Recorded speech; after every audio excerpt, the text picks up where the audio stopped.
Welcome in to the Devy Devotional Podcast, a show devoted to all things Devy and C2C.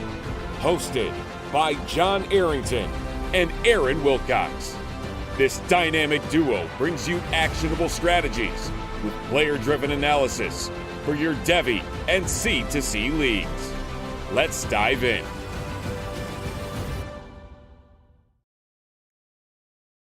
Uh-oh, our cameras are screwed up. Let's dive into the NFL draft. Sorry about that one. I did not do that right. But welcome into the Devy Devotional, where we stay devoted to Devy. I'm your host, Dynasty Coach A, joined as always by Aaron Wilcox at Aaron Wilcox86 on Twitter. And tonight, like I said, we're going to be diving into all things NFL draft. Something that I will be flying to tomorrow morning. I'm pretty damn excited about that. And, but there's obviously reasons to be excited, even if you're not going. There's so much going on. Dynasty players, Devy players, everyone is just, all about the NFL draft right now. So that's what we're going to be talking about tonight, getting into some rookie talk, some strategy discussion, everything about it. But first, how are you doing, Aaron? I'm doing well, and it's just hitting me now that like the draft week is actually here. This is happening. All of these players that we've been following for now years, they're going to actually get their shot here to be drafted, go to an actual NFL team, and hopefully have some success. So it's always fun to talk about these players and these rookies specifically, especially since we haven't talked about them for quite some time. It's been months really since we've done a rookie specific podcast on the Devotional here. So I'm excited to hear your thoughts here, John, and we're going to go into some strategy and players today. Absolutely. Yeah, and we've done a pretty good job of being a Devy podcast, in recent months. So, we've obviously talked about these rookies and these players for quite some time. Not every single one of them, but it's probably a good time to go ahead and get back into it real quick before the NFL draft. And then obviously before our rookie drafts. I don't know about the listeners. I know Aaron's in a few of my leagues. I'm in one of his, and all of my leagues start on Sunday, the rookie draft. So I mean, it's the draft ends, Saturday. You have like 12 hours or something like that to figure out who the hell you want to draft, and then next thing you know, we're drafting. And I used to stagger them like one per day or whatever. Now screw it. It's every draft starts right on Sunday morning at 9 a.m. And I mean, we do a 24-hour clock and all that, but yeah, I'm pretty excited about that. But I'm going to be flying back in that morning, so it's going to be a busy day to say the least. And Toronto Dave's in the chat with In Beth We Trust, and there's no more important time than right now to trust in Beth. So why don't we start by doing that? And obviously beyond just trusting in Beth, Aaron, what are you doing to prepare for rookie drafts, prepare for the NFL draft, and all that kind of stuff? Like, what are you doing around this time of year to get ready for everything that's going on in your dynasty leagues, Devy leagues, and so on? Yeah, so if you are a Devy or Campus to Cannon specific player, maybe you don't focus as much in on just the rookies this time of year. You're looking at the college players. I kind of go back and I do a little bit of a more thorough sweep of, well, we'll have these guys' profiles really changed a lot. Like, for example, this most recent year oftentimes is the most important year, the final year for these prospects, and we really need to pay attention to that. So ultimately figure out like who are the most talented guys and the most productive in the class, and kind of field out, or at least sort out, like, did they test well? How is this pre-draft process going? Are there injury concerns? Are there other concerns? Things like that. And then just keeping in mind, in anticipation for the NFL draft, we don't just abandon all of our process pre-draft wise once the NFL draft happens and these guys get first round draft capital. Like, we should not do that, but it happens every year. Guys get pumped up who don't deserve to go early in rookie drafts, who are not necessarily very good NFL talents, but hey, some team liked them. They're going to cause these guys to go way up in value, and I don't want any of these listeners tonight to overreact to that. I don't want anybody to fall for that trap that seems to happen every year. I think that's the biggest thing is every year there's these players that just come up and yet people freak out and they lose their minds and they draft them in like the late first or early second or whatever. We have some we have some risers in previous drafts here that we can talk about real quick. Jonathan Mingo obviously comes to mind from last year, where he was going as the 35th overall player in April ADP from DLF. And then after the NFL draft in May ADP, he was now 16th overall. What? Just because he got drafted in the second round of the NFL draft, that didn't make him a good player, and obviously, it literally did not make him a good player. So we can say that with 100% certainty, even though we were saying that back then too. There was obviously naysayers and people that were going to believe no matter what, and unfortunately they lost out. Sky Moore went from in 2022 went from an ADP of 16th overall in April to an ADP of 9th overall in May. I mean, those people are kicking themselves right now. I mean, it's not the end of the world. You didn't waste a 101 or whatever, but I mean, that hurts. You're drafting them at 9th overall. I know some people that I know personally who will remain nameless. That no one on this pod, obviously, but that will remain nameless. That drafted Sky Moore 6th overall in a couple of rookie drafts, and like they are just hating life right now. I can pretty much guarantee you that. Yeah, no, Alec Pierce. that is not Oh, fun. No, I was just no. gonna say that's not fun, and you were gonna name like Alec Pierce is another guy, like again, not a first rounder, but it's like these guys just rise and their Yep. profiles do not warrant that at all. And that's the whole thing. I mean, there's plenty of players in this draft, and we can sit here and talk about every single one. But I mean, I think it's pretty obvious that there's players that are going to be that are going 35th overall right now that all of a sudden are going to be going 20th overall or 15th overall or whatever in a few days, and just don't do it. Like it's really simple. There's I can't really think of too many times where it made sense to all of a sudden draft a guy that high just because he got drafted like super early. Like, Kadarius Toney obviously comes to mind. Like there's so many players, there's so many times where we go, it doesn't work out. But then, you'll have people saying like, oh, well, what about Xavier Worthy this year? Xavier Worthy is a great prospect. He is a solid prospect. He's not some guy coming out of nowhere. So like him running a 4.21 at the combine and all that stuff, that's great. But that's not like a Jonathan Mingo getting drafted second over in the second round and jumping from 35th to whatever. Xavier Worthy's always been in the mix for that. So like people talk about, oh, well, just because he's fast, like he's going to be a bust and yada, yada, yada. But like, that's not the same as these terrible prospects that all of a sudden just get, jump up into the high end draft spots, and you don't want to take them. For sure. And like CEH, I mean, when he went to the Chiefs there in the first and everybody overreacted and they slid him ahead of especially Jonathan Taylor. Like that was, kind of the consensus RB1 in the class for a while, but then CEH started to slide in ahead of him. And there were other talented backs in that class. Like not all of them have worked out, like DeAndre Swift and Dobbins and Akers. And there's some injuries at play there too, for how that class has aged. But I mean, that I think is a great example too of a guy just rising too much just due to the NFL draft, and the landing spot too. But I think that at the end of the day, we need to react somewhat to the NFL draft because landing spot, yes, that matters, and I think the draft capital has to matter to some degree. But a lot of times it's more that negative, like Kayshon Boutte or like Zach Evans, like they kept falling and falling, and no team wanted them. And there's just something to that I think that we got to pick up on and for sure react to.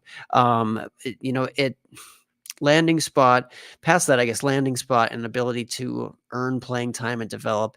I mean, those are good things to keep in mind, but sometimes we aren't the best at accurately predicting like what is a good landing spot. Like we thought the Houston Texans, meh landing spot. And it's like they ended up being awesome because Stroud is awesome. So, I mean, Tank Dell, not only was he kind of slept on because of, size and all these other things, he's kind of a later breakout type of guy who went to JUCO, but like we also didn't think that Houston Texans would be this sexy landing spot. So, I guess we do have to understand that draft capital and landing spot, all those things matter. But we'll go back to how we initially started off this pod and say talent is the thing that matters the most. Really make sure we got our models or your analysis that you can trust in going into this NFL draft.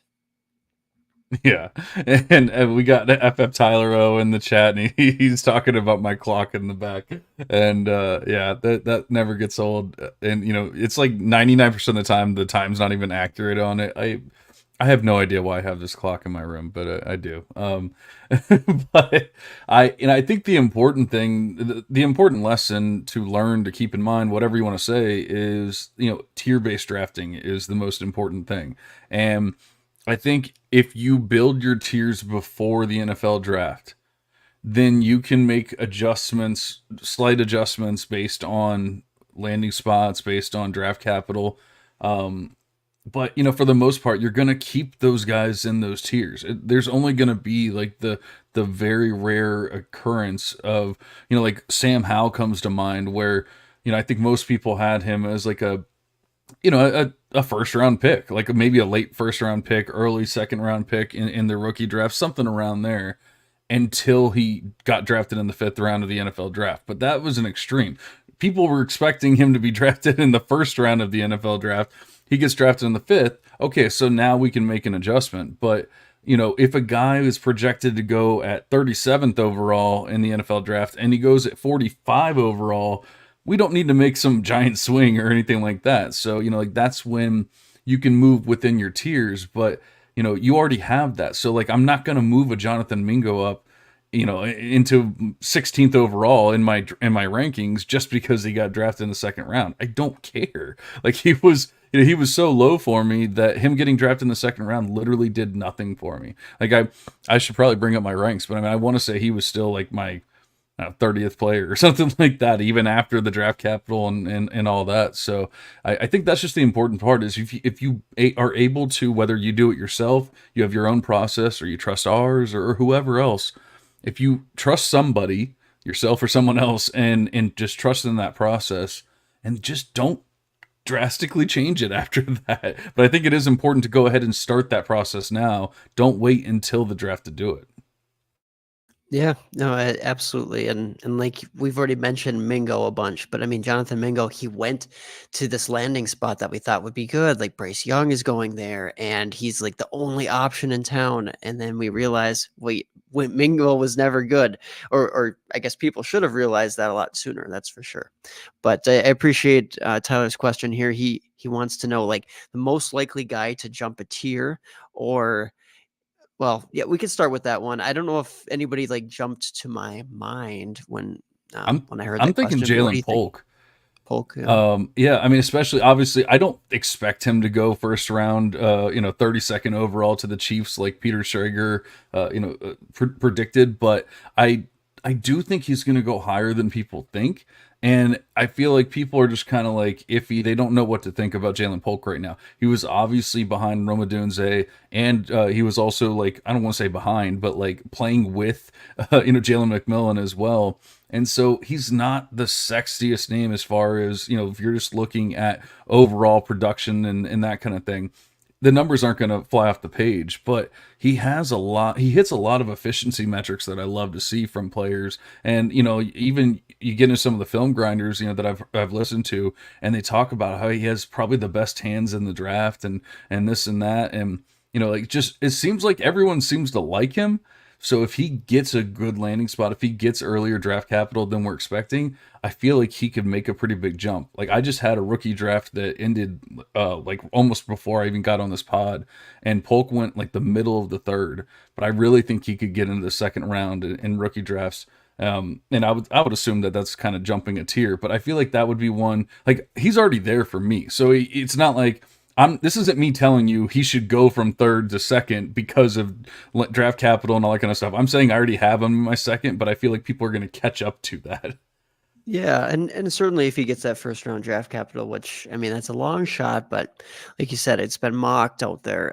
he could certainly jump up. And I think Javon Baker, UCF wide receiver, I think is another one too. A lot of folks are starting to kind of slot him in earlier and earlier into their ranks, but it's not a consensus take at this point. But I think definitely strong potential for him to go day two at the NFL draft here. I mean, I don't know if you think it's a lock, but I mean, I think there's a strong likelihood of it. And he's just shown steady improvement after being a really solid recruit to Alabama, just really strong numbers. And then his film is also pretty impressive. I know he doesn't have like the most complete route tree, and there's a few things like that. But I mean, Javon Baker is a good player. I think he's had some strong reviews from those who really study his film, plus the analytical side of things too. Yeah, and for running backs, I'm thinking Audric Estime could be another one that kind of jumps back up because he was, I think he was somewhat highly regarded by people until the NFL Combine, and then people wrote him off their boards. Well, now if the NFL teams know that he's one of the most productive running backs in all of college the past couple of years. Like, I don't think that combine's going to completely kill him or anything like that. And whereas with wide receivers and quarterbacks and tight ends, whatever, I don't care as much about the landing spot and draft capital. But with running backs, it is pretty important. So I mean, if he goes to a spot that's fairly open, wide open, whatever, I feel like he could jump jump back up to where people probably originally had him. But I mean, right now, people are like, draft him in the fourth rounds and stuff like that, where I think he could get back into the third or maybe even in the second, depending on where he lands and that kind of thing. Because people just kind of want to write him off right now. But I mean, well, once again, like I said, he is one of the most, if not the most productive running back in this draft class. Yeah, I mean, I think that's a fair shout out, and there's a number of running backs who could jump up right now. It's a bit murky, and I'm excited to get into some specific players here with you too. Tyler has another question. Who's a guy you think you and an NFL team will be far off on? And even I'm taking it as like they're going to be way too high on a certain player or way too low or whatever it might be. Do you have Like anyone in 80 mind? Mitch, yeah, like 80 Mitchell, like immediately kind of comes to mind. Very much Yep. like a first round possibility. We'll see what happens with Brian Thomas. I mean, I don't know if I'm not low on him by any means, but I think that if he goes in the first, people will be slotting him in maybe as like a clear like wide receiver 4 in this class. Just depends, I guess, who you're talking to. But I think I'd be slightly off there. But there's going to be lots of guys. Xavier Legette, I mean, South Carolina wide receiver. He could rise the same way that Mingo did. I think people will learn that lesson a little bit just because the similarities are so strong there between Legette and Mingo from the year prior. But yeah, I don't know. I mean, like Jermaine Burton, we'll see how high he goes. I guess I don't know if he's actually going to go. Like he'll probably just go day 2 sometime, and I'll probably be fine with that. I mean, I don't think he's a bad shot for an NFL team, but for your fantasy team, I'm not expecting him to be like this reliable like wide receiver 1 for the immediate future for fantasy. So Yeah. we'll see on Jermaine Burton. Yeah. Yeah, he's starting to get some hype. I think for me, like, I don't believe that AD Mitchell is this like amazing prospect or anything like that, but I will at least give teams credit that he is a prototypical X size and speed and everything. So like I will give teams credit for that. The one that I think I'm the most like off of as far as like where I think he's going to go in the NFL draft and where I would take him and all that is going to be Lad McConkey. Like it's just a slot receiver. I get that he's athletic and all that kind of stuff, but he's a slot receiver with medical issues, back and ankle issues, I believe it is. And so, I mean, he has question marks, and he's 100% slot receiver. There's people out there saying he can be an outside guy. I watched him at the Senior Bowl. Like, he cannot be an outside guy. Like, he cannot beat press. It is not possible for him. And it's just not his game. Like, he was a slot receiver. Like, that's what he did. And in fact, I've heard other people talking about, like if you watch, I want to say it's Corey Pereira from CampusToCanton.com and from the Back to Devy pod. I want to say it was him that was talking about how like he just really doesn't do well tracking the ball and running like deeper routes and stuff like that. So it doesn't seem to be his game. but yet people are going to sit here and talk about how he can be a wide receiver one and this and that, and draft him at the end of the first in your rookie drafts. And I don't think he should go in the first round of the NFL draft. I don't think he should go in the first round of your rookie drafts. So like I would definitely say he's probably the biggest one where I think there's a big discrepancy where how I feel about him and how others in the NFL feel about him. Yeah, yeah, that's a good choice there. I would say that Lab McConkey certainly is. I guess his game is concerning because I think in a part-time role, he's going to be very efficient, very effective. But is he going to ever be a guy like that's just consistently dominating targets in an offense? And I just don't know about that. Yeah.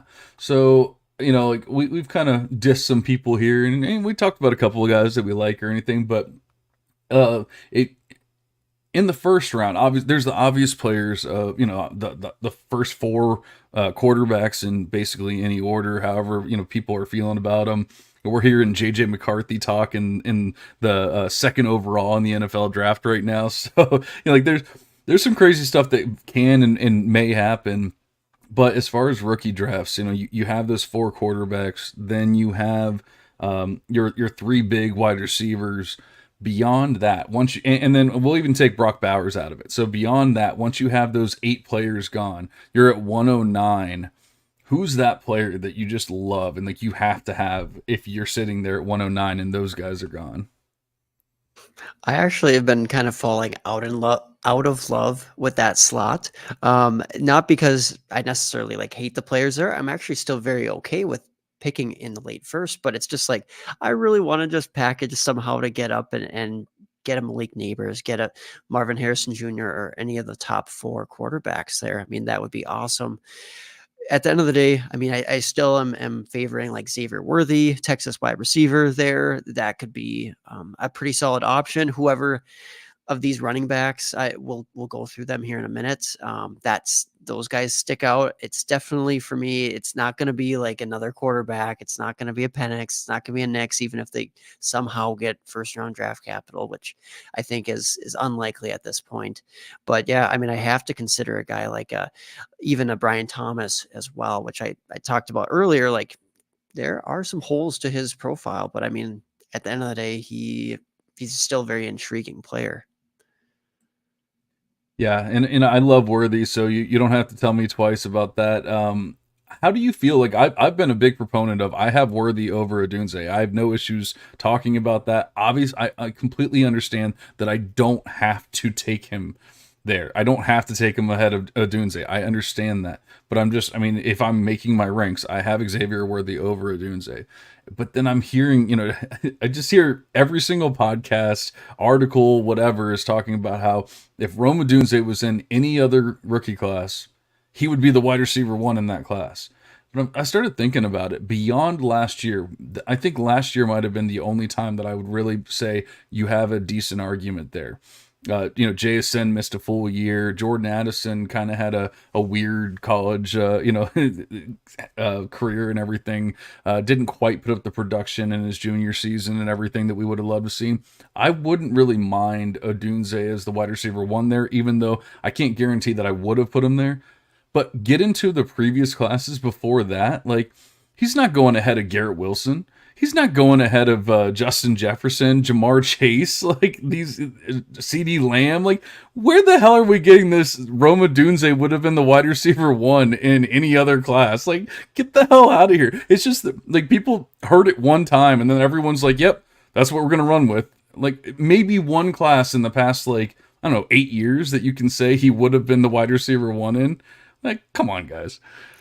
Yeah, yeah. No, I mean it is kind of crazy, and I like Odunze fine, but he's actually not in the same tier as like Marvin Harrison Jr. or Neighbors for me, and I don't know that he is for you. So it's just one of those deals where those guys are a tier up, like they're clearly ahead. So I think cheating with your question, you asked like after the top 3 wide receivers, like I mean Odunze is if he's there at let's say like the late first, yeah, you got to go with him, but like I mean Worthy is right there, and I guess we'll go back to Xavier Worthy because some of the arguments that you'll see as I mean, I guess, yeah, just arguments or detractions from his game. I mean, it's just the size. It's a big one that you'll hear all the time. And I truthfully think that he was not prioritizing gaining weight because he was trying to run super fast. I mean, at the end of the day, if he's 165 pounds right now, you know that he was not bulking to run a time that fast. That's ridiculous. He's going to get bigger. And with this smaller wide receiver age that we're seeing Tank Dell, we're seeing even the slim guys like Devonta Smith, and those guys are succeeding in today's NFL. It's not as much of a death knell as it was before. So I think at the end of the day, the size is a little bit overrated. Sure, it will limit him at times. I mean, he's not going to be this super physical contested catch guy, whatever, but he doesn't have to be to have, let's say, like a Tyler Lockett type of career, or somebody who's very viable for years and years and years, who can play that finesse game, who can be pretty versatile and explosive. And I think the biggest concern that I have with Worthy, and it's not a huge concern, but at least we should be aware of, that I think caps his upside, is just the fact that he kind of started to regress after a very impressive freshman season. Like, he just has not improved since then. If anything, he's been worse. He's had inconsistencies. We can't really just point to the quarterback play, because it's not like it was great when he was a freshman either. At the end of the day, he has not really taken that step forward, but he was so good as a freshman. We shouldn't be like panicking by any means, I guess, if that makes sense. So his share numbers, they're solid, but it's like, I mean, he only had 5% more target share than AD Mitchell this year at Texas. And AD Mitchell was a new player getting into that Texas offense. Like, Worthy was not quite dominating in the same way these last 2 seasons, but I understand there's some health concerns the previous year with the hand. I think he was playing with like a broken hand. Obviously, Quinn Ewers was banged up. There have been some things that go into that production, but even then, the efficiency has taken a hit for Xavier Worthy. So I'm, I guess, very interested in if you have some of those same concerns as just the 2 things I got to bring up with him. Obviously, he does have a good profile all in all. Yeah, I mean, obviously the size is always going to be a concern, but the NFL is just getting away from where we even truly need to care about that anymore. Like they're using players differently. We're not looking for, I said that AD Mitchell is that, like prototypical size, but like the NFL's not using guys that way. They're not looking or drafting those guys anymore or as often, and they're not using them in that way. Like it used to be, you'd look for who was the best at contested catching, and now that's almost a no-no. Like, if they're good at contested catching, it just means they're unable to separate, and they're not going to be that good in the NFL, a la an AD Mitchell. But like with Worthy, it's the complete opposite. He has the ability to separate. He obviously has the top end speed to just burn people, get past them, do all that. Unfortunately, Quinn Ewers was not a good enough quarterback to get the deep ball to him, and there's a lot, like his catchable target rate isn't good. There's a lot to be said as far as that goes. There's also the argument of he had a broken hand in his sophomore year. I mean, we don't get that much as far as injury reports and all that kind of stuff. Like, we have no idea how hurt he was, how long was he hurt, like all that kind of stuff. So unfortunately, we can't like substantiate anything beyond the fact that we've heard reports that he had a broken hand in his sophomore season, and it shows up he had a worse season. He had more drops than he did in any other year. I mean, so it makes sense, like it does show up. Whether you want to believe it or not is a completely different story. But I mean, he's a huge yak threat. Like, he hits in all of the metrics. Yards per route run, yards per team pass attempt, PPR points per touch, like market share, everything. He hits in it. So really, it boils down to the size concern, and which I'm with you. I think he's probably gonna play in like the 170s or maybe even the 180s in the NFL. I don't think he's gonna be, well, maybe 180s probably cutting it or pushing it, but I think like wouldn't be that crazy to see him at like 175 or something like that, at least eventually. But I think that the size, and then you have the like, why didn't you ever grow? But the way that I look at it, as far as like as a player, the way I look at it is his freshman year was so good that if he was like a MHJ that barely got on the field, and he had like 200 yards his freshman season, then and then he did what he did his sophomore and his junior year, we wouldn't be having this conversation. But because he was so damn good his freshman year, we go, oh man, why didn't you get better? It was like, well, he was already good. He doesn't have to get better. So, I mean, those are my arguments for it.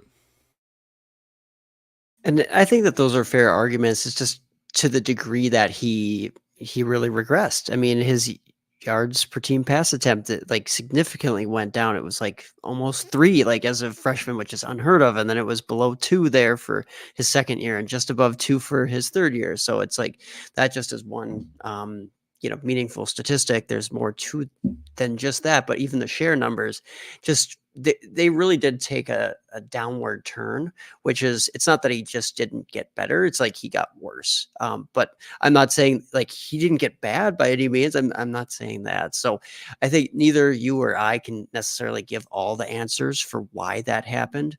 But I mean, maybe a small percentage of that this year, like Quinn Ewers was back being healthy, but insert AD Mitchell, and maybe we can transition into AD Mitchell. We already touched on him earlier, but like this is a guy, like you said, with great size, and his testing was great. It's like 99th percentile or something like that from an athletic testing standpoint.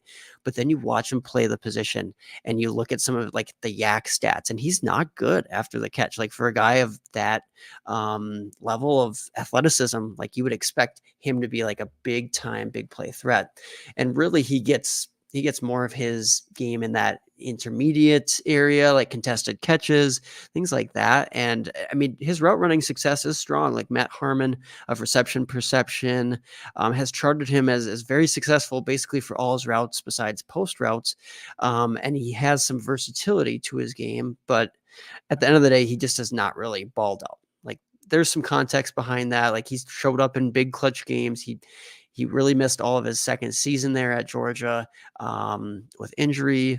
Like he did some meaningful things as a freshman, but he never really broke out. He was trending in the right direction in Texas. Like I would have actually been interested to see if AD Mitchell, like if he took a big step forward, if he stayed one more year. Because like Xavier Worthy was leaving, that's a lot of opportunity. But we know how talented Texas wide receivers are right now. So no guarantees that AD Mitchell ever would have stepped up. But another year older, another opportunity for him to dominate like Rome Odunze did. Like Odunze would not have been going nearly as early as talks are this year if he had come out last year. It's just we hadn't really seen him put it all together. So AD Mitchell, yeah, he could be a year away, but do you really want to take that risk when you're looking at him in rookie drafts? Even if he goes in the first round of the NFL draft, it's like there's a sizable risk that he just never gets there. Like his risk or his bust potential is just so high that, it really makes me want to shy away from him as a player. Yeah, and I mean, I've always been out on AD Mitchell. I have to have him higher than I would have given him credit for because of the fact that he's projected to get first round draft capital, and he's probably going to end up in a pretty decent landing spot. I think the last mock that I saw had him going to oh shoot, where was it? Well, I've seen a lot of him going to the Bills and places like that, and obviously people would just lose their mind about that, but honestly, he reminds me so much of Terrace Marshall Jr. And like there's a lot of similarities with the height, the speed, really the numbers, the way that they score their points, a lot of touchdowns in college, and people were really excited about Terrace Marshall Jr. because he had. In his sophomore season, he had only 671 yards, but he had 13 touchdowns, and people lost their mind about that. And then he comes out, and in 7 games, he has 731 yards.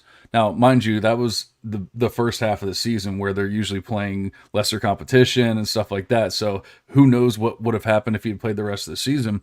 But he had 10 touchdowns in those 7 games. Well, a lot of times when you hear people that like AD Mitchell, you'll hear, oh man, he scored a touchdown in every bowl game he ever played. He scored a touchdown in like this and this and that and whatever. And it's like, take touchdowns out of it. Like touchdowns are the fluky part of the game, so take it out of it. I'm not saying that it's not important for him to have that kind of, ability and be able to score touchdowns. It is important. And it's obviously a part of AD Mitchell's game, just like it was Terrace Marshall's. The problem is even though he's this ridiculously fast guy and he's tall and he has leaping ability, he has all this stuff, like it doesn't show up on the film, it doesn't show up in the numbers, it doesn't he even with Matt Harmon saying that he can separate or he can run these routes, it doesn't show up. Like he doesn't do it is the problem. Like maybe he can do it, but he doesn't do it. And Ryan McDowell interviewed him, AD Mitchell, at the combine, and he said that he was taking off routes. He didn't run routes at full speed because he wanted to save himself for the entire game. And I guess that might lend itself to he has diabetes, so maybe he has to take it easy on certain plays or whatever it might be. All that like long-winded way of saying I just cannot possibly trust him. I just really don't. And he's going to be one of those guys that's always going to go ahead of where I'm willing to take him, because there is a place. I think we did a mock draft on the now Devy University podcast for JWB, and I took AD Mitchell like 206. I'm like, I'm willing to take him there. Like, that's where I feel comfortable taking a guy like that. It's an upside play. If it doesn't work out, it doesn't kill my team, whatever. But I mean, most of the time he's going to go towards the end of the first, right there at the beginning of the second. And there's just players that I'm much more willing to take over him because I just don't feel safe with him. I feel like there's so much risk. I mean, yeah, he can hit. I will never guarantee you he cannot hit. But I mean, he's probably at like maybe a 12% chance of hitting, and I don't want to bet on that at the like late first.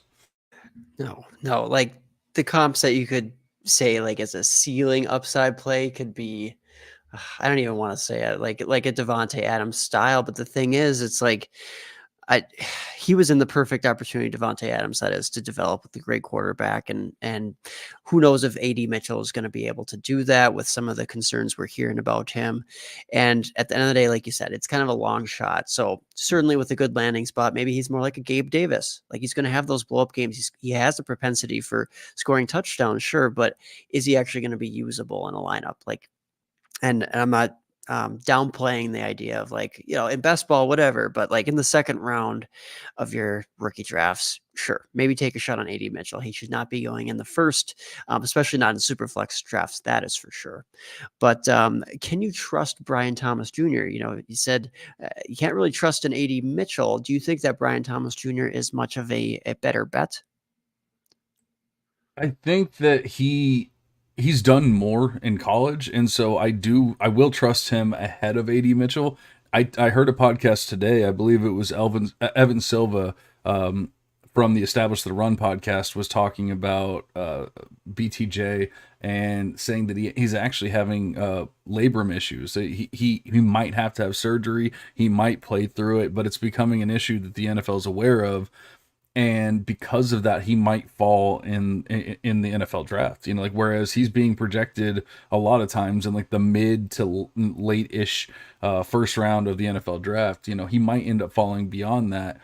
And especially if he gets into like that early-ish second round, now he's not even going to as good of a landing spot. So it could even be like double as bad for him, because now not only do you not get the draft capital, which we don't truly care about, but it factors in, of course, but we're not sitting there going, oh my God, if he's not a first round pick, I don't want him, but it matters. But then the more important thing is that, if he goes in the beginning of the second and, you're going to one of these teams, like all of a sudden even say the Bears, the Bears take him and now he's, stuck behind DJ Moore and Keenan Allen. Like, that's not something that we're going to like be overly excited about. So there's a lot up in the air with Brian Thomas Jr. right now, but as far as can we trust him, I don't know, because he's closer to the like DK Metcalf mold, but I don't ever want to comp anyone to like truly comp anyone to DK Metcalf. But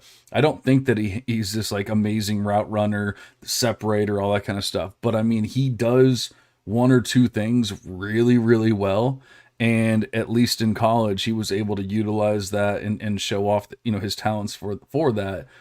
I think he can be that in the NFL. I just don't know if it's going to be something that we can truly trust. But like, I comped him personally to a better Gabe Davis. Going back to the Gabe Davis thing, our good friend Levi Valentine actually comped him to DJ Chark. And I actually really like that. And I think his comp's better than mine, because DJ Chark was a pretty exciting player as a rookie, like around this time and everything. And even then, like he flashed. He had a really good sophomore year in the NFL, but he really just dealt with injury. So like when I say DJ Chark, you might get a bad taste in your mouth, but it's because of what's happened in his NFL career, not necessarily because of his talent and that kind of thing. So taking all the injuries and all that kind of stuff out of it, I do think that DJ Chark is a pretty decent comp.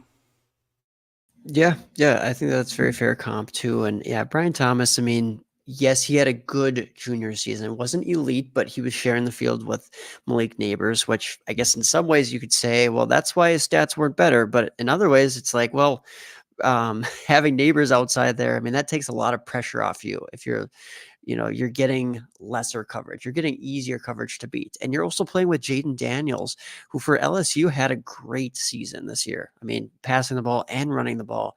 He's going to be a first round pick, an early first round pick, most likely in this NFL draft. And Jaden Daniels really, allowed Brian Thomas to develop, because Brian Thomas, I mean, he was involved as like a sophomore and freshman, but it was not pretty. It was not that explosive. He's really transformed his game and his body. And I really hope that injury doesn't rob him of some of the athletic talent he has. I mean, it seems like he's testing well. So, very athletic testing guy, but there are some concerning things if you put stock in like the PFF receiving grade, or there are some metrics that just show that he's solid, but not really elite.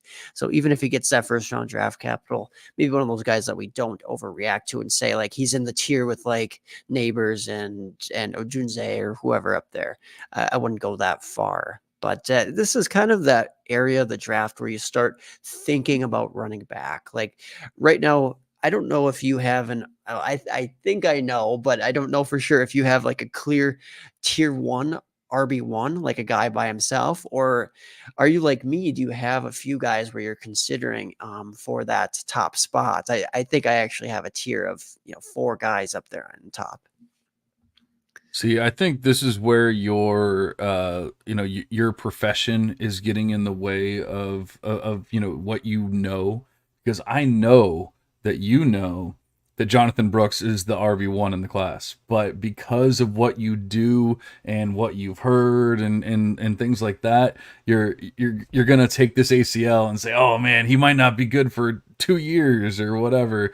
But man, every single thing lines up to him being ready for training camp, him being ready for the start of the season, and it was a clean ACL tear. It wasn't one of these like multiple ligamental tears or anything like that. There was no second surgery. There was none of that. So he started right away. And I mean, that's like best case scenario. That doesn't guarantee anything, of course, but I mean, it's best case scenario. He didn't have a lot of times like a Nick Chubb obviously had a terrible injury. Multiple ligaments were torn.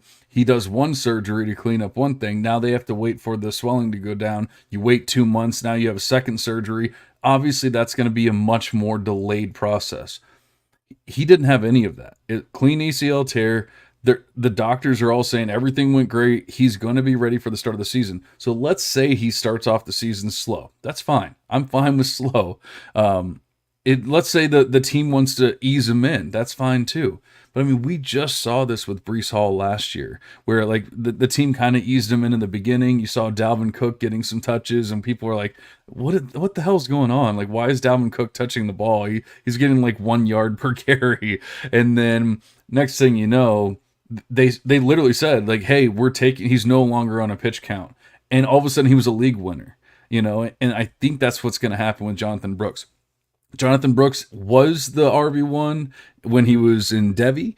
He was the RB1 at the end of the year. Then he got hurt, and we were like, man, what the hell is going to happen? Is he going to go early enough in the NFL draft for us to truly care about him? Because once again, for running backs, it really does matter where they land, how early they're drafted. If he gets drafted in the 7th round, man, that's not going to be good. He's still projected to be the first overall running back to be drafted in the NFL draft. He's projected to go towards the end of the 2nd round, and there's even talks that he could go like mid-2nd round, something like that. So it seems like the NFL is willing to just say like, hey, whatever, ACLs are ACLs nowadays, like who cares? And like he has all the talent in the world. He is the RB1. The question is, do you want to deal with the injury and the possible repercussions of that? So I feel like you're letting it sway you a little too much, because I feel like he's the obvious answer. He is the RB1. Yeah, I mean, at the end of the day, I do think that the ACL factors in there, but let's put it this way, like, there's some classes where it's just super obvious, like, yep, this guy is just a bona fide stud, like a star. Brooks is not that. Brooks is good, and you know better than anybody else who like Jonathan Brooks after his freshman season. I was drafting Brooks everywhere. I was very much always a fan, and there have been a lot of people that have been, I guess, slow to come around on him. So I'm glad that you and I both really appreciate Brooks for what he is, and it is a good back. Absolutely. This is just kind of a down class in general. I just don't want to downplay, for example, I have two other guys that I'm really considering there, close to Brooks, and it's Trey Benson and Marshawn Lloyd. Like, those guys, we know that they haven't lost a step. Like, they've tested well. They've been able to bounce back from prior ACL tears actually earlier in both of their collegiate careers. They're trending definitely in that right direction. And I think that's similar to Brooks, even more than Brooks. They have more of that workhorse size. They have some receiving abilities to their game. They're not complete backs. They don't have necessarily like the most elite profiles. I mean, nobody really does this year besides, I mean, Jonathan Brooks did have a strong season for Texas, but at the end of the day, I still like Brooks, but that ACL tear, like, he's on track to be starting with full participation if everything goes right at 9 months in August, I believe that is. And I guess I'm just a little bit wary that they're just gonna, throw him right into the starting lineup right away, week one. Like you said, it might be that slower start. And I do think that there is room for setbacks. We see it every year. Sometimes the rookies get coddled a little bit more than a Breece Hall, who has already kind of done some great things at the NFL level prior to that ACL tear. So at the end of the day, I don't think that Brooks is quite the level of some of those guys, who are absolute beasts like Breece Hall, but I still like him. So I don't have any problem with saying that he's the RB1, but I am considering Benson and Lloyd there. I'm curious, if you like those guys next, or if you like Braylon Allen or somebody else amongst the running backs, because I'm starting to sour just a little bit on Braylon Allen. I'm just like, what is going on here? No athletic testing. Maybe I just haven't been paying close enough attention. We just don't have a lot to confirm his athleticism. His top end speed's okay. It's like 20 miles per hour. It's not great. It's not bad for the size, right? I mean, size adjusted, that's good, but that's top end speed. And I just was not seeing a lot of that this last year. He was getting caught from behind, and he's not Derrick Henry. Like, so if you're saying, well, he doesn't need to be super fast, I mean, he's like 240 pounds in that area. I mean, he's really big. Like, I'm getting concerned that he's a little bit too big at this point, and there's not a lot to back up that he has NFL level athleticism, at least to be like a stud. I think he's definitely an NFL player by no means. Do I say that he's not? But I'm curious, do you have Braylon Allen still there, or do you have some other guys ahead of him? Well, if you remember, and I don't know that we truly talked about this on the pod. We probably should have, but this was something where we were just talking back and forth in our DMs. And somebody posted something. This was like a year ago. Somebody posted something about Braylon Allen being the RB1 in the class, and I was like, man, I just don't see it. Like, I'm okay. I like Braylon Allen, but I don't see him being, even if he has this amazing year or whatever, I don't see him taking the step forward and being the RB1 in the class. And of course, like, that was when we still thought Trevion Henderson was going to be involved. We like there was other players that I'm like, I would easily have them ahead, but obviously those players didn't come out. But then obviously Brooks takes a step forward and does all that. So I feel like I was kind of ahead of the game on that one, because people were just like, no, Braylon Allen's the stud, but whatever. I like Braylon Allen, but I don't even have him in my top 5. So I think that, but I mean, he's not that far behind. Like, it's a tier. So I mean, I'm arbitrarily saying top 5, but it's not like it's a cutoff right there or anything like that. He's literally in a tier where landing spot, draft capital, all that kind of stuff is going to matter for me with those players in that tier. Now, Jonathan Brooks is not in that tier. He's much higher for me. And so, like, Brooks is the clear-cut guy. Benson is my RB2 in the class, so I'm right there with you. I like Benson, but he is a tier below Brooks for me. So I feel like, like whereas I want to get Brooks in the first round, like the end of the first round in my rookie drafts. Like I want Jonathan Brooks. I'm willing to trade back and do other things if Benson's on, like the next pick, because like I said, it's a tier break there. So yeah, to answer your question, I do like Marshawn Lloyd. I like Benson. I think that there's more question marks with them than Brooks, even though you might say there was only 1 year of production with Brooks.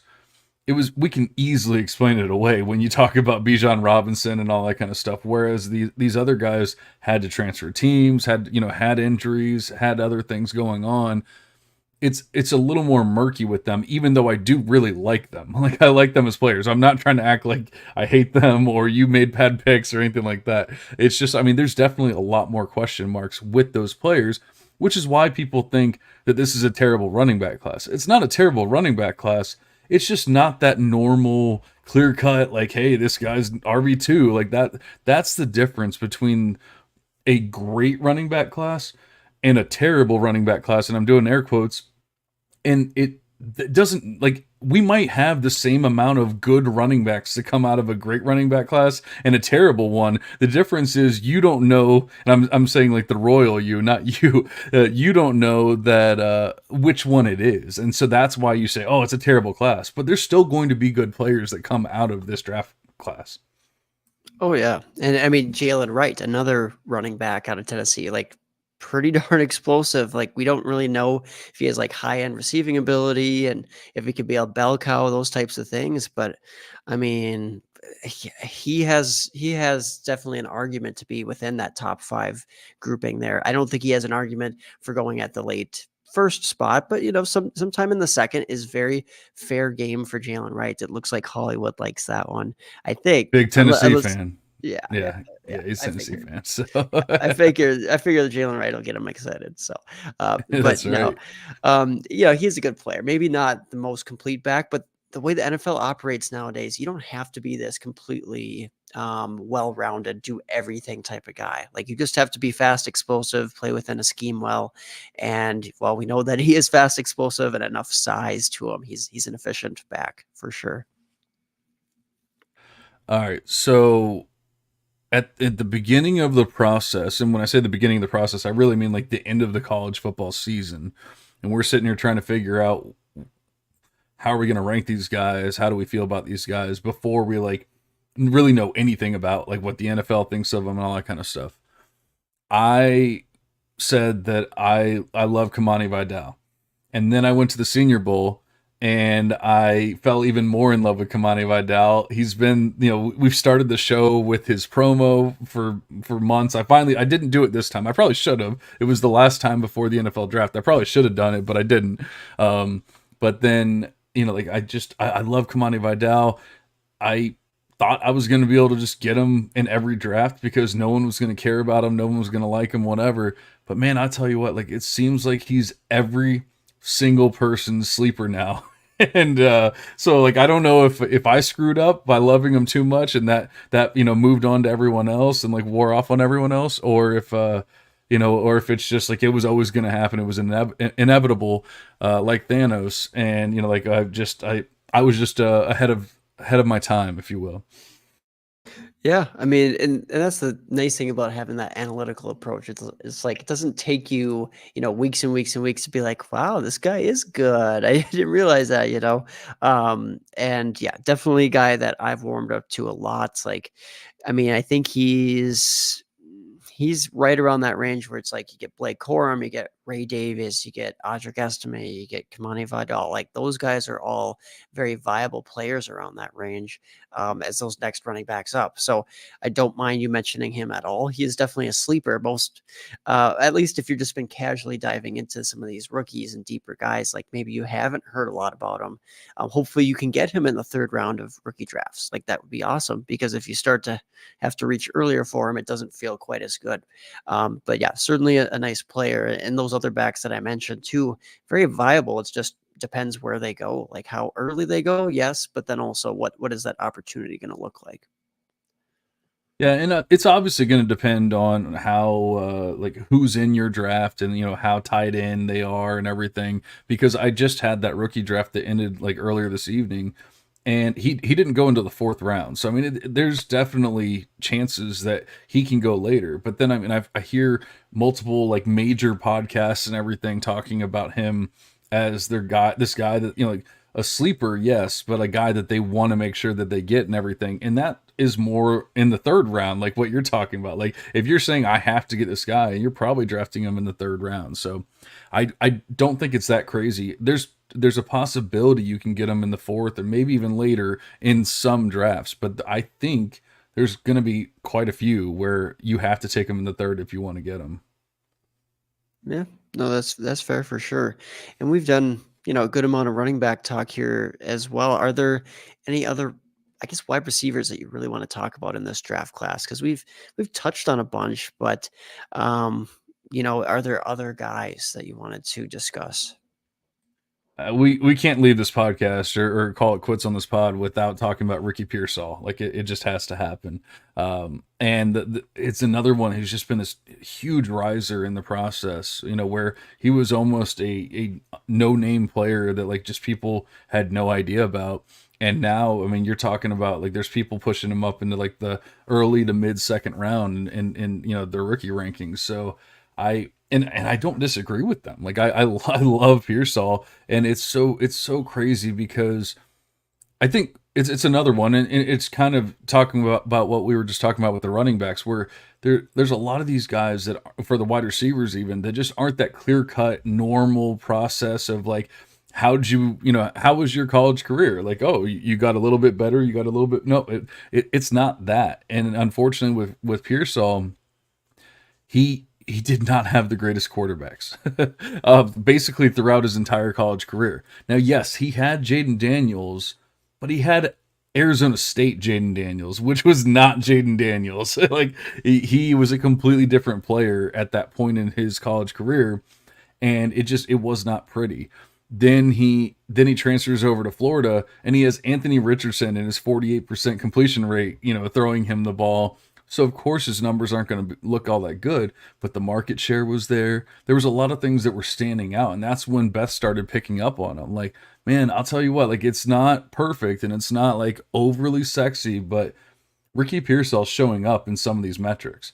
And then this year he gets a little bit better. I don't even want to say better because I don't think that Graham Mertz is this amazing quarterback or anything like that, but maybe somebody that can actually complete passes. And so, he's used a little bit in the slot. He's like a 60-40 player, 60 slot, 40% outside. So he shows the in and out ability. He shows that he has what it takes to be like a wide receiver one for an NFL team. And while once again he didn't have these amazing numbers in college, he never had a good quarterback. And so we can kind of explain away why he didn't put up 1,300 yards or whatever. But the market share was there. And that's one of the important things that I go back to with a lot of players. Zay Flowers kind of was the same thing last year where he had terrible quarterback play his entire college career, but we look at the market share and we go, but you know what? He was the guy. And Ricky Pearsall was the guy basically his entire college career. Well, you want to talk about sneaky athletic lunch pail type of guy, and I'm just kidding. Ricky Pearsall is surprisingly is a very good athlete though, and I think he has good all around ability. Like you watch him play, and it's like this dude can play. I mean, there's no doubt about it. But a little asterisk, I guess, with the production coming at 23 years old. It's like the guy's been around 5 years and pretty spotty production leading up to that. So, like you said, there's context around it. But at the end of the day, I sometimes get a little bit hesitant when it takes that long for it to actually happen. His profile is not nearly as extreme as like Xavier Legette, who's just terrible production his first 4 years, and then he truly breaks out. But that is something we have to hesitate with, and that's why Ricky Pearsall's price is that low though. So it's not like you have to pay first round draft capital if he goes, let's say round 2 in the NFL draft here.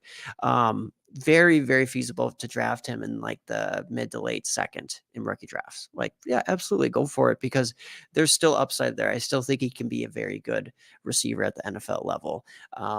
Is he going to be a superstar? I don't know. I do think that there's some risk, but honestly, he's not a bad player by any means. So I think I prefer him to Lad McConkey. I mean, McConkey really the only thing that pops with his profile, at least from a statistical standpoint, is yards per route run. But everything else is very, very limited because he's kind of a limited player. But by no means, like, those guys both have good athletic abilities. Not writing them off by any means. There's a lot of wide receiver talent once you start going down this list in this draft. It's just a matter of like who's actually going to pop and develop into a good NFL and fantasy threat. Yeah, I think I'd say that Pearsall and McConkey are going to probably be pretty close to where they go in rookie drafts. Maybe not, but at least that's where I would kind of have them pretty close. But I do have Pearsall ahead of them because, once again, going back to the whole 60-40 and inside outside kind of play, like, I believe he can be a weapon that the NFL can use better. Whereas with Ladd, he's just going to be a slot receiver, and like, that's great. I'm not hating on slot receivers, but it's just, the upside and the ceiling just isn't there for a player like Ladd, unless he's just the ultimate slot receiver that, like, ends up in the best landing spot, and just he's the only person that gets targeted and all that kind of stuff. You're just asking for too many things. Where with Pearsall, I mean, he could be a wide receiver 1, he could be a wide receiver 2, he can be utilized in the slot, he can, move back outside, he can do whatever. And I think, an NFL team's going to fall in love with that. And especially, like you said, he's even more athletic than we thought he was. And so that ended up being a nice surprise when he ran a 4.4 something, 4.45, I believe it was, at the NFL Combine. It's like, yeah, okay, this guy's got it. And I think, once again, I can explain away some of the concerns, even though it's not a perfect profile, of course, 5th-year player and all that kind of stuff. But I can explain away some of it, and so I'm willing to take him. Like you said, I'm not saying he's a first-round pick or anything like that. But yeah, once we get into the second round, and some of those running backs that I really love I really have no issues with taking them at that point. Yeah. Just to get a little bit more talk, I'm just going to rattle off just a couple of wide receivers quick. Just give me your thoughts, maybe on one of them that pops out, or if you have any significant thoughts. We already talked about Jalen Polk. Jalen McMillan, coming from the same school there at Washington. There's Roman Wilson, so he's Michigan wide receiver. Malachi Corley, Western Kentucky. You could even throw like Johnny Wilson, Florida State, or we haven't even talked about like Keon Coleman, Florida State guy. Both of those as some more options in this class at wide receiver. Do any of those guys pop out to you? Not really. I mean, I liked Roman Wilson, but I think it was more of I'm a JJ McCarthy stan, and so like I enjoyed when those two connected and had big plays and all that. But I never truly believed that he was like overly special or anything like that. I felt like he was a fast guy that could get open. And he goes to the Senior Bowl, and I'm watching him, and yeah, people say that he had this great week. I disagree. Like, I didn't think that he did anything like overly special. I'm not saying he had a bad week by any means, but I don't think he did anything that was like, wow, like this guy is that damn good. And so I don't think that anything jumps off the page with Wilson. He's another older player, 5th-year guy. And like, yes, there are concerns about like the volume obviously wasn't there for Michigan, and so that's that people are going to say, oh well, if he was on a different offense, he would have had 1,500 yards or whatever. But man, we can't guarantee that. And honestly, like, some of the market share numbers and things like that don't really scream that with Roman. Even though he was he was basically like the only guy that like truly mattered at Michigan. He only hit a 24% market share. So like being the only guy didn't really matter. Like he wasn't like being uber targeted or anything like that. And that tells me that either A, he's not getting open, or B, he's just not that great. And so like I kind of have him in a not that great kind of thing. And then, as far as the other players that you talked about, I don't think that like Jalen McMillan's kind of the same thing. I don't like, he doesn't stand out in any of like the efficiency metrics that I look at. He doesn't seem like an amazing wide receiver. I'm not saying he's bad. I'm not saying he's terrible. He just doesn't seem like anyone that I'm going to be overly excited about. And I know that some of our friends are very excited about Jalen McMillan. So I'm just going to let them take him, and I'll be perfectly fine because I'm going to take Polk probably after him. Like, I don't know. I mean, I guess it really just depends on what all is going on. But I mean, Polk is projected to go higher in the NFL draft. So maybe it'll all, solve itself by the time our rookie drafts actually happen. But, it seems like it's kind of, people are torn right now. Do you like Polk? Do you like McMillan? But I really think it should be 100% Polk. And then we can talk about McMillan later on. Yeah, I mean, I get it. McMillan didn't really give us the best look this year because he was banged up. So it's like, I think that really allowed Jalen Polk as a fourth year guy to really step up in an offense that was throwing it a lot. So, like, there's going to be some efficiency things that carry over from just being in a good offense. And that also boosts Odunze's stock and his production and all that. So, I mean, I don't love Jalen McMillan. We went back and forth. It's like, I was trying to defend him and you were trying to, say he's not that good. And then you ended up being higher on him than me, I it's love kind of that that. kind of stuff, man. Yeah. Yeah. Right. Exactly. So at the end of the day, I think we both feel somewhat similarly. Like, yeah, maybe in the third, you give a shot on one of these guys and hope that Jalen McMillan, it was just him being banged up this year. Like he would have been a lot closer to Odunze. Not saying that he was as good. Like some people have almost almost claimed, very close to claim that, oh yeah, he was just as good as Odunze. It's like, nah, it's not exactly true, but he was better, let's say, prior to this year for sure. But I think Keon Coleman out of that bunch probably sticks out the most for me. But again, not an amazing profile. Like you go, even Matt Harmon's charting for him. It's inconsistent. He has to be in the right role. And most of these guys that we talked about have to be in that right role too, because like Roman Wilson, like you said, like he doesn't really grade out as this, like JJ McCarthy, I think really helped him out just by being so accurate all the time. Like it's not that Roman was just torching all these guys. It's JJ's accuracy really helped him out as well. So I think that group of wide receivers there, I tend to start going more with running backs at that part of the draft, unless there's a guy who's really falling or lands in a great spot, just because never know which one of these third round running backs could hit. So sometimes you'll see some of these wide receivers fall, like if Javon Baker or maybe we talk about Ricky Pearsall, they're falling into the third. That's great. But typically there's some running backs who can fall into that range, which end up being interesting options there too.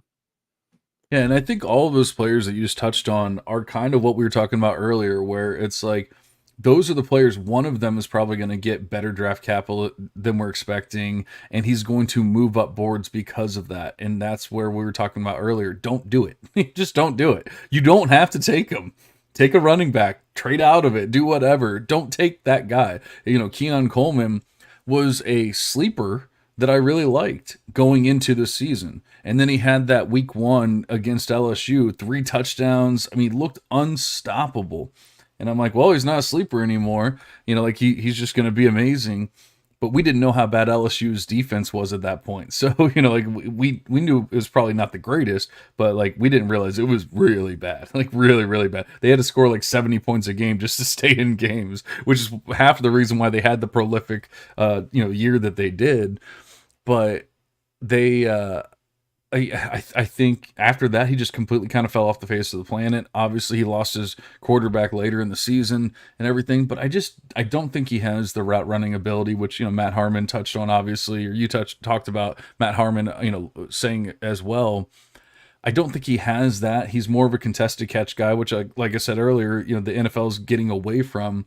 So he went from a sleeper to like people started pushing him up, and he's still being talked about being drafted like late first, early second in the NFL draft. And I'm like, nope, I'm out, man. Like I want nothing to do with that. I'm not taking him in the second round, of my rookie drafts, especially like the early second. I'm not doing it. As much as I would have liked, it's one of those players where it's like, yeah, if you're talking about the third round, I'll take him all every day of the week. But when we're talking about the second, and especially like getting in the early, there's people, maybe not as much now, but there was people that were pushing him into like the late first, earlier in the rookie process or whatever. I'm like, man, I can't do it. I just can't do it as much as I would have liked to have had him or drafted him as a sleeper. Yeah, that's fair. And for sure, quarterback accuracy and willingness to throw to a guy like Keon Coleman factors in. So, having big games against LSU, like you said, and even Clemson, roasting Clemson was impressive for sure early in the season, but definitely a guy who's faded down the stretch. I think there's some hope that you could get him in the third, which, like you're saying, that was not a possibility there months ago. That's for sure with Keon Coleman. But any other guys you want to mention here? I know we haven't really talked about the quarterbacks. We've talked about them so much in the past. I don't know if we really wanted to prioritize them as much, but Caleb Williams right at the top makes sense. After that, you kind of pick your order there. I mean, I think both you and I still really like Drake May. I'm hoping the Minnesota Vikings find a way to trade up for May, but we'll see. We'll see. But yeah, Jaden Daniels being there, JJ McCarthy. I mean, those are the top four guys, and you can really argue at it from a million different ways. And I don't know that we're going to convince you one way or another, but just know that their profiles are very promising. All of them could be very good NFL quarterbacks. Yeah, honestly, like I'm a person that likes to have a strong opinion about everything. Like I maybe I don't even like to, but I just generally do have a strong opinion about most things. But I really don't care which one of the four you like best, second, third, fourth, whatever. I don't care as long as those are your four.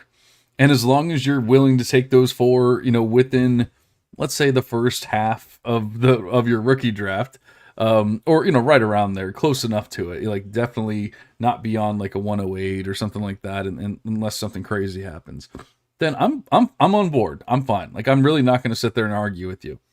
It's when people try to push up a Michael Penix Jr., a Bo Nix into that first round conversation of rookie drafts. I don't care if Bo Nix goes 12th overall. I really don't. I don't care if Michael Penix Jr. goes 31st overall or wherever the hell he's going to go. I don't care because they're backup quarterbacks. They are backup, a la a Kenny Pickett. Just because he got drafted, I think it was like what 18th overall, 17th, whatever the hell it was to the Steelers, did not make him a good quarterback. Like it made him. You can have the value argument of, oh well, now people are going to draft him, people are willing to pay up for him because he's a starting quarterback for NFL team, blah blah blah. How'd that work out for everyone? Not very well. So unless you're able to actually take advantage of that value, it doesn't matter. It doesn't make him a better player. Bo Nix is, even though we've seen that he maybe has even the ability to like push the ball down the field and all that, he doesn't do it.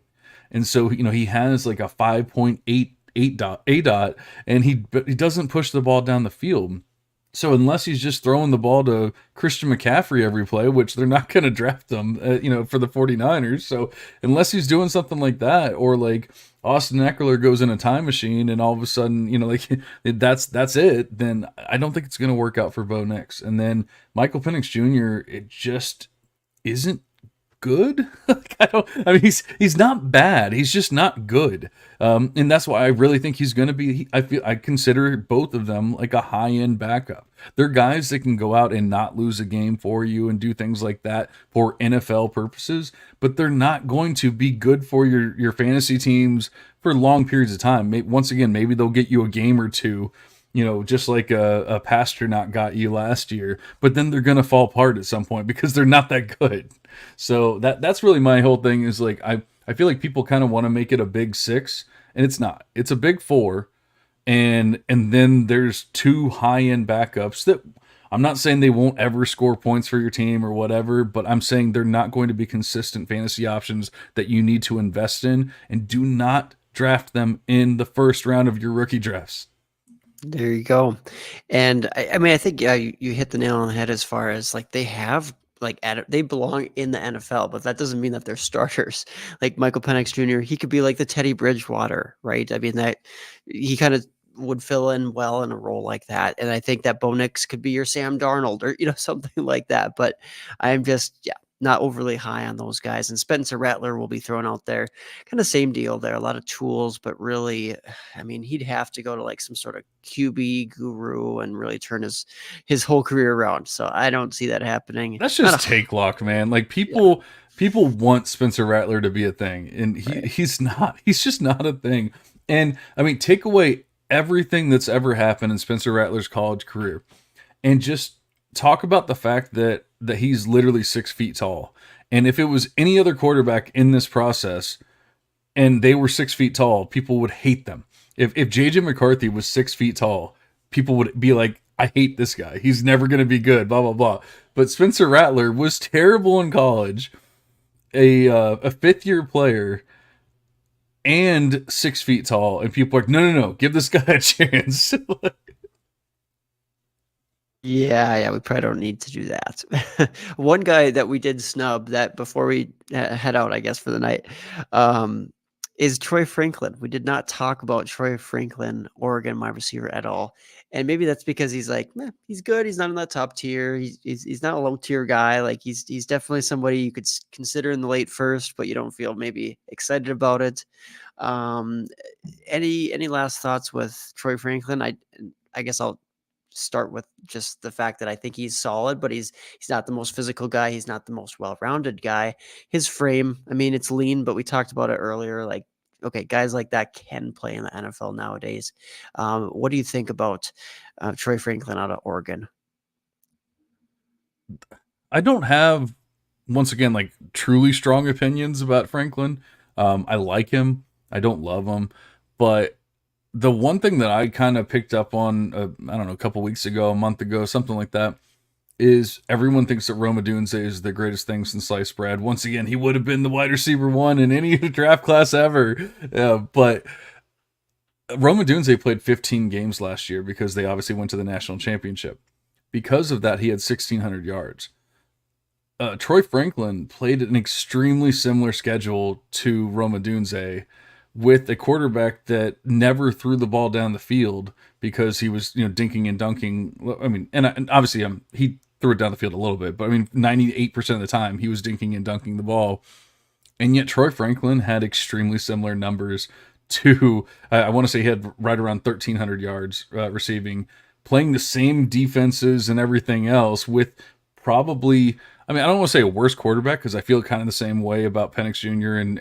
and Bo Nix. So like not necessarily a worse quarterback, but just not the quarterback that's pushing the ball down the field and making these big plays for Franklin.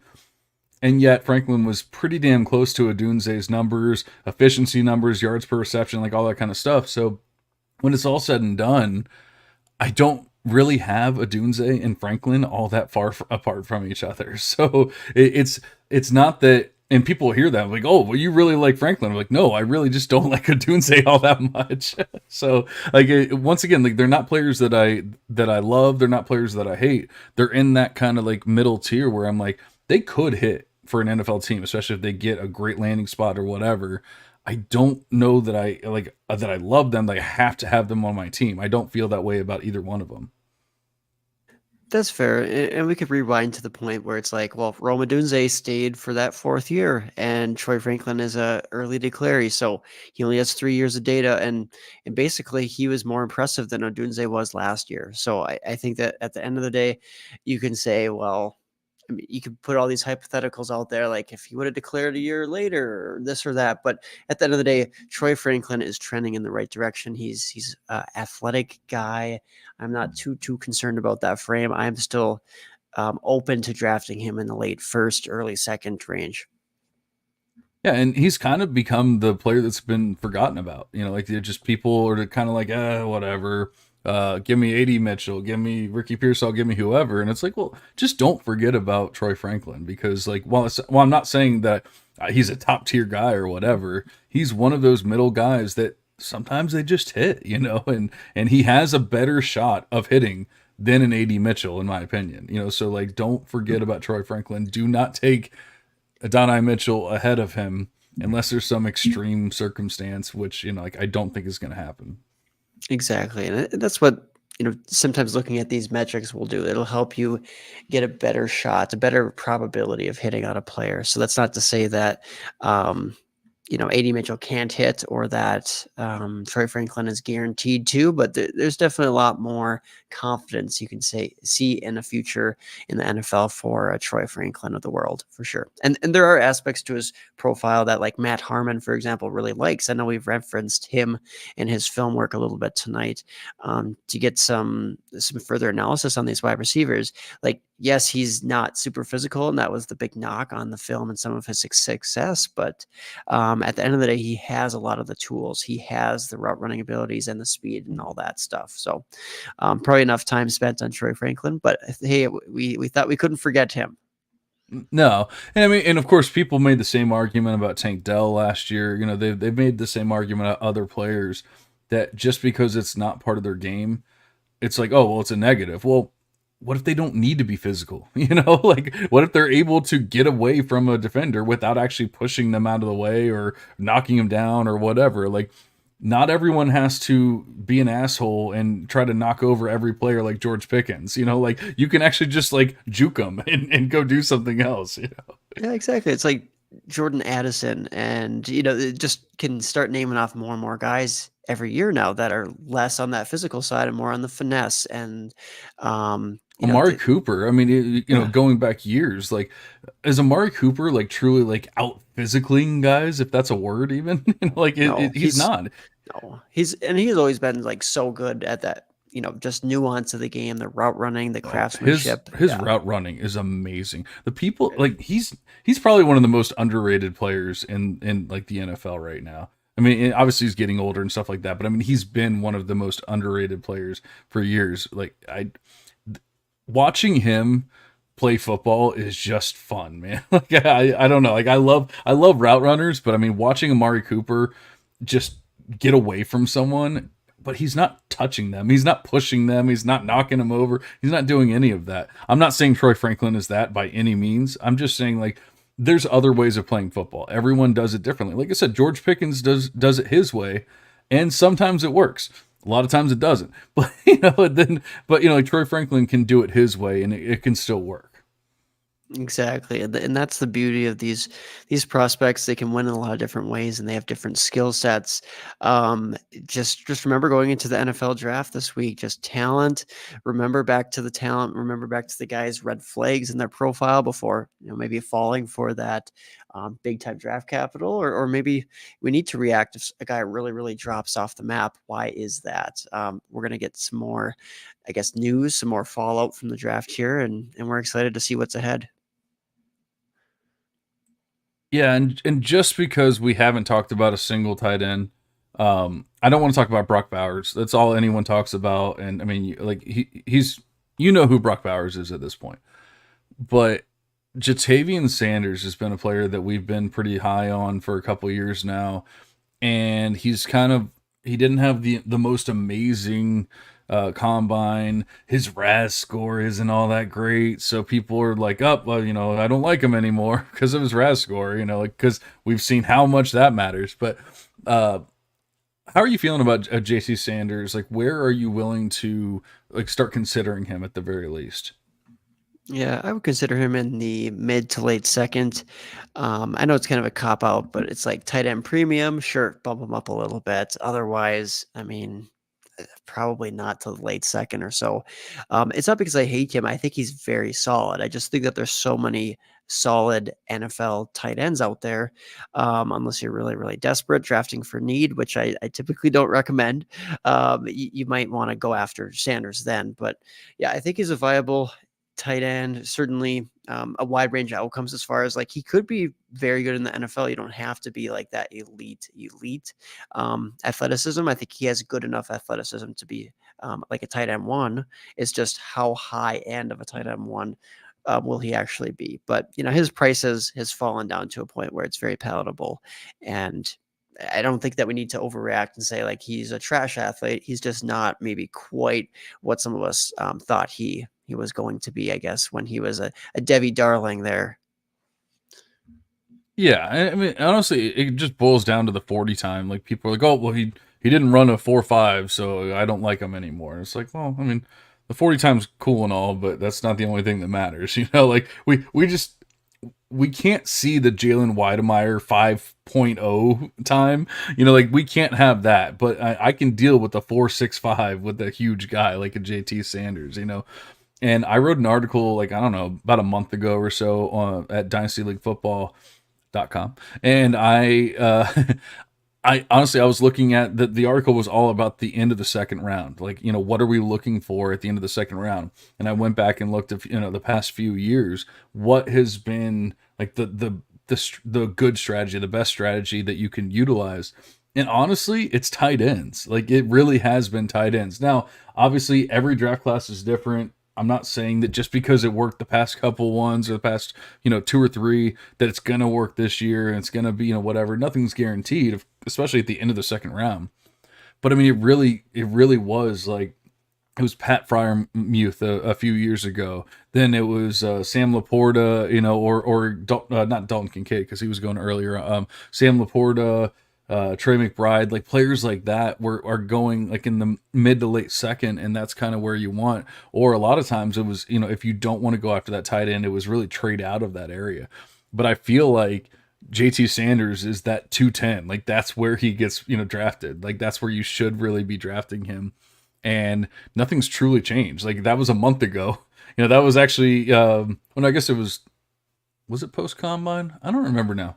It was either I don't know.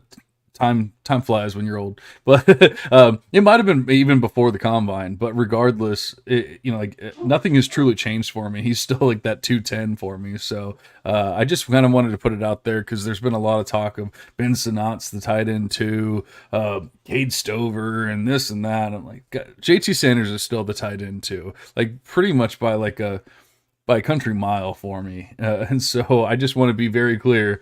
Take JT Sanders at 210. Yeah, that's fair. I am with you there on Jatavi and Sanders. That's for sure. All right. Well, I mean, we didn't touch on every player, but we talked about quite a few, and it was nice getting back into the rookie game for a little bit, kind of like our send off for these players. I'm going to be heading out to Detroit at 5 a.m. tomorrow morning, and I'm going to be hopefully enjoying all of that. And I cannot wait because it's going to be like, it's being predicted to be like one of the most offensive oriented drafts in like the longest time. So it's going to be one of those fun ones where like every other pick is a wide receiver, quarterback, running back, whatever. So like I cannot wait to do that. I can't wait to see all these picks be made, these players get positions and or not only positions, but but landing spots and everything. I love this time of year. It's obviously, exciting for us with our dynasty leagues, Devy leagues, C2C leagues, whatever. So I cannot wait.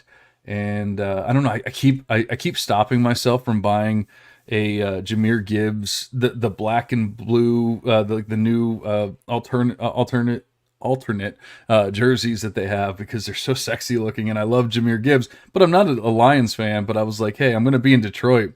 But I'm like, do I really want to spend $200 on a jersey that I'll probably only wear a handful of times or whatever? So I was like, yeah, I don't know, but I really kind of love it though. I think I'm going to do it. That'd be a fun thing to buy. Enjoy your time there, John. Definitely deserve to just enjoy all the football conversations and that experience. That's for sure. Yeah, and who knows? Maybe I'll get some interviews. Maybe I'll get some videos for us. Maybe I'll get a new Devy Devotional promo.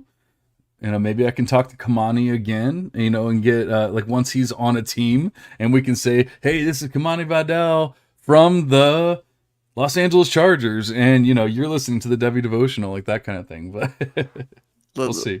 Let's try to get Jonathan Brooks RB for the Dallas Cowboys.